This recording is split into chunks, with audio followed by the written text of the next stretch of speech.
வணக்கம் மக்களே, இன்னைக்கு நம்ம சேனல்ல என்ன மாதிரி படம் இன்னைக்கு பார்க்க போறோம்னா, ஒரு கிரைம் பேஸ் த்ரில்லர் சம்பந்தப்பட்ட படங்கள் தான் நம்ம இன்னைக்கு பார்க்க போறோம். ஆல்ரெடி நம்ம சேனல்ல 2 வீடியோஸ் போட்டிருக்கோம். லிங்க் டிஸ்கிரிப்ஷன்ல கொடுத்துருக்கேன், பார்க்காதவங்க செக் பண்ணிக்கோங்க. இன்னைக்கு பார்க்க போற படம் என்னன்னா, இனி உத்தாரம் அப்படிங்கிற ஒரு மலையாள மூவி தான் நம்ம ஃபர்ஸ்ட் பார்க்க போறோம். இந்த படம் G5 OTT-ல அவைலபிளா இருக்கு, போய் செக் பண்ணிக்கோங்க. இந்த படத்துல அப்பர்லா பாலமுரளி தான் ஒரு லீடு கேரக்டர்ல ப்ளே பண்ணிருக்காங்க. இந்த படத்தை சுதீஷ் ராமச்சந்திரன் அப்படிங்கறவர் தான் இயக்கியிருக்காரு. இந்த படம் ஒரு இன்வெஸ்டிகேஷன் கிரைம் த்ரில்லர் அப்படிங்கிற மாதிரி ஒரு ஜானர்ல தான் எடுத்திருப்பாங்க. இந்த படத்தோட ஸ்டோரி லைன் பாத்தீங்கன்னா, ஒரு சாதாரண பெண் ஒரு ட்ராப் ஒன்னு பில்ட் பண்றா. அந்த ட்ராப்ல யாரெல்லாம் மாட்டிக்கிறாங்க அப்படிங்கிற மாதிரி தான் இந்த படத்தோட கதைக்களமே அமரும். உண்மையிலே பயங்கர இன்ட்ரெஸ்டிங்கா போகும். வீடியோ போகிறதுக்கு முன்னாடி இன்னும் நம்ம சேனல்ல யாரெல்லாம் சப்ஸ்கிரைப் பண்ணலையோ அவங்க எல்லாம் சப்ஸ்கிரைப் பண்ணிட்டு பக்கத்துல இருக்கிற பெல் ஐக்கானை கிளிக் பண்ணிக்கோங்க. வாங்க நம்ம வீடியோக்குள்ள போலாம். நம்ம படத்தோட ஹீரோயின் அப்பர்லா பாலமுரளி என்ன பண்றாங்கன்னா, திடீர்னு ஒரு ஊருக்குள்ள போய் அங்க இருக்கிற ஒரு போலீஸ் ஸ்டேஷனுக்கு போய் அங்க ஒரு சில உண்மைகளை சொல்றாங்க. அதாவது, நான் ஒரு பையனை கொன்னு ஒரு இடத்துல புதைச்சு வச்சிருக்கேன். அந்த இன்ஃபர்மேஷனை அந்த ஸ்டேஷன்ல வேலை பார்க்குற CI கர்ணன் அப்படிங்கிறவர்கிட்ட தான் நான் சொல்லுவேன்னு சொல்லி அந்த போலீஸ் ஸ்டேஷன்ல வெயிட் பண்றாங்க. CI கர்ணனும் அதுக்கப்புறம் வாராரு. இவங்க சொல்ல இன்ஃபர்மேஷன்லாம் அவங்க பெருசா எடுத்துக்கல. அதுக்கப்புறம் இந்த இன்ஃபர்மேஷன்லாம் கேட்டு அங்க இருக்கிற மீடியா எல்லாருமே பாத்தீங்கன்னா கேதர் ஆகி அங்க வந்துடுறாங்க. ஸோ இவங்க கொலை பண்ண இடத்துக்கு பாத்தீங்கன்னா அங்க இருக்கிறவங்க எல்லாருமே போய் பாக்குறாங்க. அங்க போனதுக்கு அப்புறம் தான் பாத்தீங்கன்னா ஏகப்பட்ட சர்ப்ரைஸ் எலிமெண்ட்லாம் இருக்கும். இவங்க எதுக்காண்டி CI கர்ணா கிட்ட அதை சொன்னாங்க, உண்மையிலேயே கொலை பண்ணப்பட்டவங்க யார் யாரு, அவங்களுக்கும் அப்பர்ணா பாலமுரளிக்கும் என்ன சம்பந்தம் அப்படிங்கிற மாதிரி ஏகப்பட்ட விஷயங்களை சொல்லக்கூடிய படம் தான் இனி உத்தாரம். இந்த படத்துல அந்த முக்கியமான ஹைலைட்டே பாத்தீங்கன்னா அந்த ட்ராப்பை செட் பண்ண விதம். அதாவது, ஒரு பொண்ணு போலீஸ் ஸ்டேஷனுக்குள்ள போய் நான் தான் ஒரு கொலையை பண்ணியிருக்கேன்னு சொல்லி அவ்வளவு தைரியமா சொல்றானா, அவளுக்கு பின்னாடி அவ செட் பண்ண ட்ராப் எவ்வளவு ஸ்ட்ராங்கா இருந்திருக்கணும். அதுக்கு ஏத்த மாதிரி இவங்களும் ஸ்ட்ராங்கா செட் பண்ணிருப்பாங்க. உண்மையிலேயே சூப்பரா இருக்கும். அதே மாதிரி இந்த படத்துல ஹரிஸ் உத்தமன் தான் ஒரு SP கேரக்டர் பண்ணியிருப்பாரு. இன்ஃபேக்ட் அவரோட மேஜர் போர்ஷன் எல்லாம் பாத்தீங்கன்னா தமிழ்ல தான் பேசுவாரு. இவருக்கும் அப்பர்ணா பாலமுரளியும் இவங்க 2 பேத்துக்கும் நடக்கிற அந்த மைண்ட் கேம்ஸ் எல்லாம் பாத்தீங்கன்னா அற்புதமாவே எடுத்திருப்பாங்க. ஆக்சுவலா இவர் ஒரு பர்டிகுலர் விஷயத்தெல்லாம் ட்ராப் பண்ற மாதிரி சில விஷயங்கள்லாம் பண்ணுவாரு. அது எல்லாத்துக்கும் அப்பர்ணா கிட்ட ஒரு சொல்யூஷன் இருக்கும். இந்த படத்துல இவங்க 2 பேரோட பெர்ஃபார்மன்ஸ் பாத்தீங்கன்னா ரொம்ப நீட்டாவே இருக்கும். ஹரிஷ் உத்தமன் பாத்தீங்கன்னா இந்த படத்துல ஒரு கேஷுவலான ஒரு போலீஸ் ஆபீசரா வந்திருப்பாரு. அதே மாதிரி அப்பர்ணா பாலமுரளி பாத்தீங்கன்னா ஒரு ஸ்ட்ராங்கான உமனா இந்த படத்துல ரிஜிஸ்டர் பண்ணிருப்பாங்க.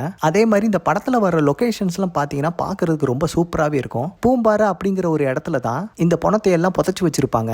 அந்த இடத்தை சுத்தி எடுக்கப்பட்ட காட்சிகள்லாம் பாத்தீங்கன்னா ரொம்ப நேச்சுரலாவே இருக்கும். அதே மாதிரி இந்த படத்துல மிஸ்ட்ரி அப்படிங்கிற ஒரு இதுக்கு பஞ்சமே இல்லைங்க. இந்த படத்தோட ஸ்டார்டிங்ல இருந்து எண்டிங் வரைக்கும் ஏகப்பட்ட மிஸ்ட்ரி எலமெண்ட்ஸ் இருக்கும். அது எல்லாத்தையும் சூப்பரா மெயின்டைன் பண்ணிருப்பாங்க. அதே மாதிரி இந்த படத்தோட ஃபர்ஸ்ட் ஹாஃப்லயே பாத்தீங்கன்னா இவங்களோட ஸ்கிரீன் பிளே பாத்தீங்கன்னா ரொம்ப சூப்பராவே இருந்துச்சு. பயங்கர பேஸா போய்கிட்டு இருக்கும். ஆல்சோ இந்த படத்தோட டியூரேஷன்லாம் பாத்தீங்கன்னா ஒரு 2 மணி நேரத்துக்குள்ளேயே முடிஞ்சிடும். குயிக்காவே இந்த படத்தை பார்த்து முடிச்சிடலாம். அதே மாதிரி இந்த படத்துல வர பிளாஷ்பேக் போர்ஷன்ஸ்லாம் பாத்தீங்கன்னா ரொம்ப இம்ப்ரெசிவாவே இல்ல. ஒரு பிளாஷ்பேக் சீக்வன்ஸ் மாதிரி வச்சிருந்திருக்கலாம். ஆனா இவங்க மல்டிபிள் சீக்வன்ஸ் மாதிரி வச்சு பொலிட்டிக்கல் கனெக்ஷன்ஸ் எல்லாம் கொஞ்சம் உள்ள கொண்டு வந்திருப்பாங்க. அது எல்லாமே இந்த படத்துக்கு கொஞ்சம் எஃபெக்டிவாவே இல்ல.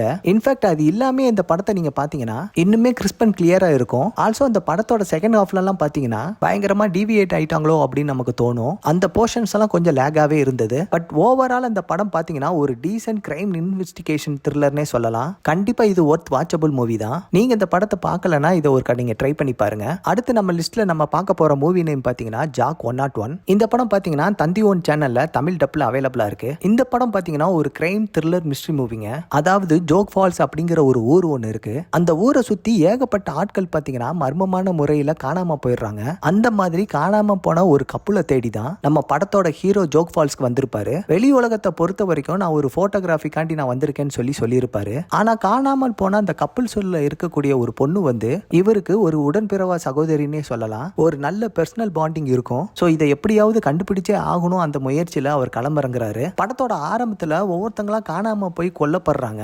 ஆரம்பத்துல இது சாதாரண ஒரு விபத்து மாதிரி தான் தெரியுது. ஆனா அங்க தொடர்ந்து பாத்தீங்கன்னா நிறைய பேர் காணாம போய் ஒவ்வொரு கொலையா நடந்துகிட்டே இருக்குது. அங்க நடக்கிற ஒவ்வொரு கொலையும் பாத்தீங்கன்னா ரொம்ப விசித்திரமா நடக்குது. அதே மாதிரி இறந்தவங்களோட உடம்புல எல்லாம் பாத்தீங்கன்னா ஒரு மாதிரியான காயங்கள் மற்றும் சின்னங்கள்லாம் அதுல பொருத்தப்படுது. அந்த நேரத்துல நம்ம ஹீரோ அவரோட இன்வெஸ்டிகேஷனை தொடர்ந்து நடத்திக்கிட்டே வராரு. அங்க இருக்கிற ஊர் மக்கள் எல்லாம் பாத்தீங்கன்னா இவருக்கு நேரடியா உதவ மாட்டுக்கிறாங்க. அதுல இந்த ஊர்க்காரங்க எல்லாருமே பாத்தீங்கன்னா ஏதோ ஒரு உண்மையை மறைக்கிறாங்கன்னு சொல்லி இவருக்கு நல்லாவே தெரிய வருது. இவரும் பாத்தீங்கன்னா ஃபுல் ஃபிளெட்ஜா இறங்கி தேடி கடைசி அந்த கொலைகாரரை கண்டுபிடிச்சாரா இல்லையா அப்படிங்கறத அந்த படத்தோட மீதி கதையே. எனக்கு இந்த படத்துல ரொம்ப பிடிச்சதே பாத்தீங்கன்னா இந்த படத்தோட கதையோட பிளாட் தான். ஒரு பர்டிகுலரா ஒரு ஊருக்குள்ள மட்டும் இவ்வளவு நபர்கள் காணாம போகிறத ஒரு இன்ட்ரெஸ்டா என்கேஜிங்கா கொண்டு போயிருப்பாங்க.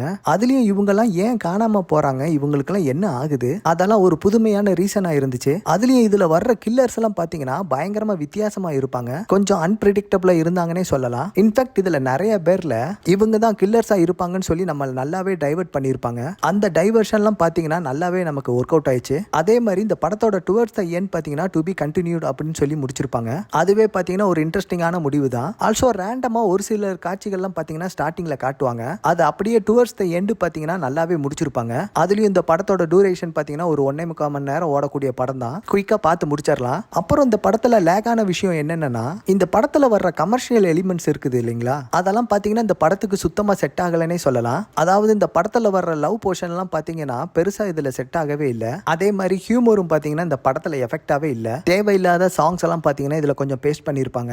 என்ன பொறுத்த வரைக்கும் ஒரு நல்ல கிரிப்பிங்கான ஸ்டோரி லைனே கொடுத்துருக்கலாம். சில கமர்ஷியல் போர்ஷன்ஸ் எல்லாம் கொஞ்சம் அவாய்ட் பண்ணிருக்கலாம்னே சொல்லுவேன். மத்தபடி இந்த படத்தை கண்டிப்பா ட்ரை பண்ண பார்க்கக்கூடிய ஒரு படம் தான். டைம் கிடைக்கும் போது நீங்களும் இந்த படத்தை செக் பண்ணி பாருங்க. நம்ம லிஸ்ட்ல அடுத்து பார்க்கக்கூடிய படம் பாத்தீங்கன்னா இரட்டா அப்படிங்கிற ஒரு மலையாள மூவியை தான் நம்ம இன்னைக்கு பார்க்க போறோம். இந்த படம் இப்ப நெட்ஃபிளிக்ஸ்ல அவைலபிளா இருக்கு. இதுல ஜோஜோ ஜார்ஜ் பாத்தீங்கன்னா டபுள் ஆக்டிங்ல இதுல நடிச்சிருப்பாரு. இரட்டா அப்படிங்கிற டைட்டிலுக்கு ஏத்த மாதிரி ஒரு ஐடென்டிக்கல் ட்வின்ஸா நடிச்சிருப்பாரு. அவங்க ரெண்டு பேர்ல ஒருத்தர் கொலை செய்யப்படுறாரு. அவரை கொன்ன கொலையாளி யாரு அப்படிங்கிற மாதிரி தான் இந்த படத்தோட கதைக்களமே நகரும். சொல்ல போனா இது வித்தியாசமான ஒரு த்ரில்லர் மூவி. ஏகப்பட்ட ட்விஸ்ட் அண்ட் டர்ன்ஸ் எல்லாம் இந்த படத்துல நிறைஞ்சிருக்கும். குறிப்பா அந்த கிளைமேக்ஸ்ல வரக்கூடிய அந்த ட்விஸ்ட் எல்லாம் பாத்தீங்கன்னா நம்மளால கண்டே பிடிக்க முடியாத அளவுக்கு தான் இருக்கும். இந்த படத்தோட ஒன்லைன் ஸ்டோரி பாத்தீங்கன்னா, இந்த படத்துல வினோத் அண்ட் பிரமோத் அப்படின்னு ஒரு ட்வின்ஸ் பிரதர்ஸ் இருக்காங்க. ரெண்டு பேருமே போலீஸ் ஆபீசர்ஸ் தான். வினோத் வந்து ஏஎஸ்ஐயா இருப்பாரு, பிரமோத் வந்து டிஎஸ்பியா இருப்பாரு. வினோத் ஒர்க் பண்ணக்கூடிய அந்த போலீஸ் ஸ்டேஷன்ல ஒரு ஃபங்க்ஷன் ஒன்று நடக்கும். அதுக்கு அங்க ஒரு ஃபாரஸ்ட் மினிஸ்ட்ரி விசிட் பண்ணக்கூடிய ஒரு சூழல் அங்க ஒன்று நடக்கும். அந்த பர்டிகுலர் டைம்ல எதிர்பாராம விதமாக அங்க ஒரு சம்பவம் நடக்கும். அதாவது அங்க ஒரு 3 கன் ஷாட் ஒன்று கேட்கும். திடீர்னு எல்லாருமே அந்த ரூம்குள்ள வந்து பார்த்தா ரத்த வெள்ளத்துல அங்க வினோத் இறந்து கிடப்பாரு. அங்க அந்த கொலையை பண்ணது யாரு, அந்த கொலைக்கான காரணம் என்ன, அப்படி அங்க நடக்கிற ஒரு இன்வெஸ்டிகேஷன் டிராமா தான் இந்த இரட்டா திரைப்படம். எனக்கு இந்த படத்துல ரொம்ப பிடிச்சது பாத்தீங்கன்னா இந்த படத்தோட கிளைமேக்ஸ் தான். சான்ஸே இல்லைங்க, அந்த அளவுக்கு கொண்டு போயிருப்பாங்க. அதே மாதிரி பயங்கர டிஸ்டர்பிங்கான கிளைமேக்ஸாவும் இருக்கும். சொல்ல போனா நம்ம எல்லாத்தையுமே பாத்தீங்கன்னா ஒரு பர்டிகுலர் பாயிண்ட்ல திங்க் பண்ண வச்சு நம்மள சூப்பரா பிளப் பண்ணிருப்பாங்கன்னே சொல்லலாம். நல்ல ஒரு திங்கிங். அதே மாதிரி இந்த படத்துல வரக்கூடிய பிரமோத் அண்ட் வினோத் அந்த ரெண்டு கேரக்டர்ஸ் ஆன வேரியேஷனை ஜோஜோ ஜார்ஜ் பாத்தீங்கன்னா ரொம்ப சூப்பராகவே காட்டியிருப்பாரு. அதாவது ரெண்டு பேரும் பார்க்கறதுக்கு ஒரே மாதிரி தான் இருப்பாங்க. ஆனா அவங்களோட பிஹேவியர் பாத்தீங்கன்னா கம்ப்ளீட்டா டிஃபரெண்டா இருக்கும். அந்த வேரியேஷனை சூப்பராகவே கொண்டு வந்திருப்பாரு. சொல்ல போனா இவங்க ரெண்டு பேரோட கேரக்டர் டிசைன் நேச்சுரலா அமைக்கப்பட்டு இருக்கும். ரெண்டு பேருக்குமே ஒரு விதமான மல்டிபிள் ஷேட் கேரக்டர் தான் கொடுத்திருப்பாங்க. அதுலயும் குறிப்பா வினோத்தோட கேரக்டர் பாத்தீங்கன்னா ஒரு நெகட்டிவ் ஷேட் இருக்கக்கூடிய கேரக்டர் மாதிரி காட்டியிருப்பாங்க. அதுக்கு காரணம் அவரோட சைல்ட்ஹுட் அப்படிங்கிற மாதிரி கொண்டு வந்திருப்பாங்க.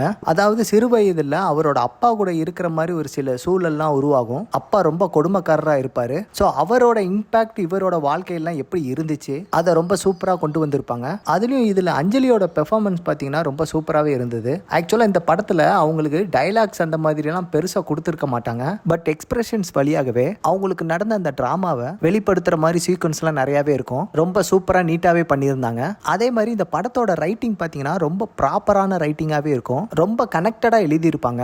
ஆல்சோ இந்த படத்துல வர்ற சின்ன சின்ன இமோஷன்ஸ் எல்லாம் பார்த்தீங்கன்னா சூப்பராக பண்ணியிருப்பாங்க. அதாவது தன்னோட ட்வின் ஒருத்தர் இறந்துட்டாரு அப்படிங்கிறத இன்னொருத்தர் பார்த்தீங்கன்னா ஃபீல் பண்ண வேண்டிய சீக்வன்ஸ் ஒன்று இருக்கும். அந்த சீக்வன்ஸ் எல்லாத்தையும் பார்த்தீங்கன்னா நேச்சுரலாகவே எடுத்திருப்பாங்க. அதெல்லாம் பார்த்தீங்கன்னா ஜோஜோ ஜார்ஜ் பெர்ஃபார்மன்ஸ் பார்த்தீங்கன்னா நீட்டாகவே பண்ணியிருப்பாரு. அதே மாதிரி கிளைமேக்ஸில் வரக்கூடிய அந்த எமோஷனல் பார்ட் ரொம்ப நீட்டாக ஒர்க் அவுட் ஆகிருந்தது. அதே மாதிரி இந்த படத்தோட டியூரேஷன்லாம் பார்த்தீங்கன்னா 2 மணி நேரத்துக்குள்ள தான் இருக்கும். கண்டிப்பாக ஃப்ரீயாக இருக்கும்போது ஒரு தடவை இந்த படத்தை ட்ரை பண்ணி பாருங்க. அடுத்து நம்மளோட லிஸ்ட்ல இருக்கக்கூடிய படம் பார்த்தீங்கன்னா தந்திரம் அப்படிங்கிற ஒரு தெலுங்கு மூவியோட ரிவ்யூவை தான் நம்ம இப்போ பார்க்க போறோம். இந்த படம் பார்த்தீங்கன்னா அமேசான் பிரைம் ஓடிடி பிளாட்ஃபார்ம்ல அவைலபிளா இருக்கு. தமிழ் டப்பிங்லயும் அவைலபிளா இருக்கு. இந்த படத்துல திலீப் குமார், ஸ்ரீகாந்த் குர்ராம், சுகன்யா கடாவீர் அப்படிங்கிற நிறைய பேர் நடிச்சிருக்காங்க. இந்த படம் முழுக்க முழுக்க ஒரு ஹாரர் ஜானர்ல ஜின் அப்படிங்கிற ஒரு கேட்டகரி இருக்குது இல்லைங்களா, அந்த டைப்பை சேர்ந்த ஒரு படம்னே சொல்லலாம். இந்த படத்தோட ஸ்டார்டிங் சீன்லயே பாத்தீங்கன்னா ஒரு 4 ஃப்ரெண்ட்ஸ் ஒன்னா சேர்ந்து சரக்கு அடிச்சுக்கிட்டு இருப்பாங்க. அந்த டைம்ல அட்வென்ச்சரஸா ஏதாச்சும் பண்ணலாங்கிறதுக்காக ஒரு ஹாரர் கதை பேச ஆரம்பிப்பாங்க. அந்த ஹாரர் கதை தான் பாலச்சந்திரனோட கதை. பாலச்சந்திரன் அப்படிங்கிறவர் பாத்தீங்கன்னா ஒரு ஊருக்குள்ள ஒரு பட்டாசு கடை வச்சு நடத்திக்கிட்டு இருப்பாரு. அவரோட அம்மா பாத்தீங்கன்னா சின்ன வயசுலயே ஓடி போயிருப்பாங்க. இவரோட அப்பா பாத்தீங்கன்னா ஊரை விட்டு ஒதுக்குப்புறமா வாழ்ந்துகிட்டு இருப்பாரு. இவருக்கு சின்ன வயசுல இருந்தே பாத்தீங்கன்னா பெண்கள் அப்படிங்கிறது இவருக்கு ஆகவே ஆகாது. ஒரு மாதிரியா தனிமையிலே தான் வாழ்ந்துகிட்டு இருக்கிறாரு. அந்த டைம்ல இவருக்கு கல்யாணம் பண்ணி வச்சிருவாங்க. இவரோட மனைவி தான் வந்து யாருன்னு பாத்தீங்கன்னா பிரியங்கா. இவங்க 2 பேருக்கும் ஒரு விதமான காதல் உண்டாகி மேரேஜ் ரிலேஷன்ஷிப்குள்ளே போக ஆரம்பிப்பாங்க. அந்த டைம்ல தான் இவரோட வாழ்க்கைக்குள்ள ஒரு ஜின் ஒண்ணு உள்ள வருது. அப்படி அந்த ஜின் உள்ள வந்ததுக்கு அப்புறம் எந்தெந்த விஷயங்கள்லாம் கொடுக்குது, எந்தெந்த விஷயங்கள்லாம் எடுக்குது அப்படிங்கிறது தான் இந்த படத்தோட கதை. இந்த படத்துல எனக்கு பிடிச்ச விஷயம் பாத்தீங்கன்னா கண்டிப்பா அவங்க சொல்ல நினைச்ச இந்த சின்னோட கதையை ப்ராப்பரா ப்ராப்பரா கன்வே பண்ணியிருப்பாங்கன்னே சொல்லலாம். ஏன்னா இந்த கதையோட ஸ்டார்டிங்லேயே பார்த்தீங்கன்னா சாப்டர் 1 அப்படிங்கிற மாதிரி தான் காட்டியிருப்பாங்க. ஸோ அந்த கதைக்கான ஜஸ்டிஃபிகேஷனை பார்த்தீங்கன்னா ப்ராப்பரா பண்ணியிருப்பாங்க. அது மட்டும் இல்லாம இந்த கதையில சொல்லக்கூடிய ஸ்டார்டிங் இன்ட்ரோடக்ஷன் ஒரு புராண கதை ஒன்று இருக்கும். அந்த கதைக்கும் இந்த படத்தோட கதைக்கும் ஒரு லிங்க் இருக்கிற மாதிரியே நல்லாவே காட்டியிருப்பாங்க. அந்த புராண கதையில ஒரு அகலிகை அப்படிங்கிற ஒரு கேரக்டர் மையப்படுத்தி எடுத்திருப்பாங்க. இந்த கதையை ஆல்ரெடி நிறைய பேர் கேள்விப்பட்டிருக்கலாம். ஆனா இதுல இவங்க சொன்னது கொஞ்சம் புதுமையா இருந்தது. இந்த கதையில அந்த ஜின், அந்த ஹாரர் கேட்டகரி சொன்னேன் இல்லையா, அந்த ஜின்னை பத்தி ரொம்ப டீட்டெயிலா எக்ஸ்பிளைன் பண்ணிருப்பாங்கன்னே சொல்லலாம். நம்ம நார்மலா ஜின் அப்படிங்கறத நம்ம கேள்விப்பட்டிருப்போம். பட் அந்த ஜின்னுக்கு எந்த மாதிரியான சக்திகள்லாம் இருக்கும், என்ன மாதிரியான விஷயங்கள்லாம் பண்ணும் அப்படிங்கறத இதுல நீட்டா டிஸ்கஸ் பண்ணப்பட்டிருக்கும். அதே மாதிரி இந்த படத்துல அந்த ஜின் பண்ணக்கூடிய செயல்கள் அப்படிங்கறதெல்லாம் பாத்தீங்கன்னா சுவாரஸ்யமா இருந்தது. அப்படியே டுவர்ட்ஸ் த கிளைமேக்ஸ் பாத்தீங்கன்னா ஒரு பசில் மாதிரி முடிச்சிருப்பாங்க. அதுவும் பாத்தீங்கன்னா ஒரு இன்ட்ரெஸ்டிங்கான எண்டாவே இருந்தது. டியூரேஷன் வைஸ் பாத்தீங்கன்னா இந்த படம் ஒரு 1.5 மணி நேரத்துல முடிஞ்சிரும். நம்ம கொஞ்சம் சீக்கிரமாவே பாத்திரலாம். ஆனா இந்த படத்துல சில நெகட்டிவ்ஸ் பார்த்தோம்னா, ஒரு ஷார்ட் பிலிமுக்குள்ள கண்டென்ட் எக்ஸ்டெண்ட் பண்ணி சாப்டர் 1 அப்படின்னு ஒன்னு எடுத்திருக்காங்கன்னு சொல்லி நமக்கு நல்லாவே ஃபீல் ஆகும். சில இடத்துல இன்கம்ப்ளீட்னஸ் இருக்கிறத நம்மளால நல்லாவே உணர முடியும். அடல்ட் கண்டென்ட்டை பொறுத்த வரைக்கும் ஒரு சில இடத்துல இருக்க தான் செய்யும். ஸோ அதுக்கு தகுந்த மாதிரி பிளான் பண்ணிக்கோங்க.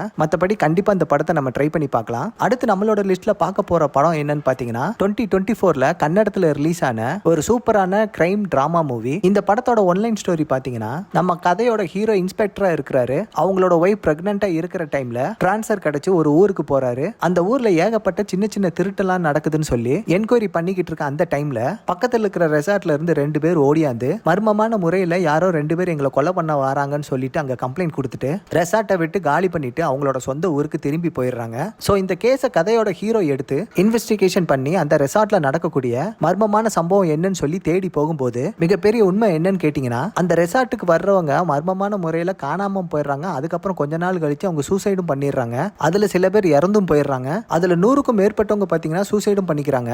அதுலயும் பாத்தீங்கன்னா பல பேர் பிரெக்னன்ட் லேடிஸா இருக்கிறாங்க. அவங்கள டார்கெட் பண்ணி யாரு கொலை பண்றாங்க அப்படிங்கறத ஹீரோ கண்டுபிடிச்சாரா, அவரோட ஒய்ஃபுக்கு என்ன ஆச்சு, அதே மாதிரி ஹீரோவோட அண்ணா அண்ணியும் பாத்தீங்கன்னா அங்கேயே இறந்து போயிருப்பாங்க. அதுக்கெல்லாம் யாரு காரணம் அப்படிங்கறத கண்டிப்பா நீங்க மூவி பார்த்து தெரிஞ்சுக்கோங்க. கண்டிப்பா சூப்பரான ஒரு அண்டர் ரைட்டர் ஒரு கிரைம் த்ரில்லர் மூவி தாங்க இது. இந்த படத்துல எனக்கு பிடிச்ச விஷயங்கள்லாம் பாத்தீங்கன்னா, இந்த படத்துல நடிச்சிருக்கவங்க எல்லாருமே பாத்தீங்கன்னா பெர்ஃபார்மன்ஸ் வைஸ் சூப்பராவே பண்ணிருப்பாங்க. அதே மாதிரி இது ஒரு நல்ல கண்டென்ட் உள்ள ஒரு நல்ல கிரைம் த்ரில்லர் மூவி எடுத்து அதையும் கரெக்டா எக்ஸிக்யூட் பண்ணிருப்பாங்க. டெக்னிக்கலா நீட்டான மூவி தான். பேக்ரவுண்ட் ஸ்கோர் அதே மாதிரி இந்த படத்தோட கலர் டோன்லாம் பாத்தீங்கன்னா சூப்பரா பிரசன்ட் பண்ணியிருந்தாங்க. இந்த படம் பாத்தீங்கன்னா ஒரு ஸ்லோ பர்ன் த்ரில்லர் டிராமா தான். மினிமலிஸ்டிக் டிராமா த்ரில்லர்ல எடுத்து வச்சிருப்பாங்க.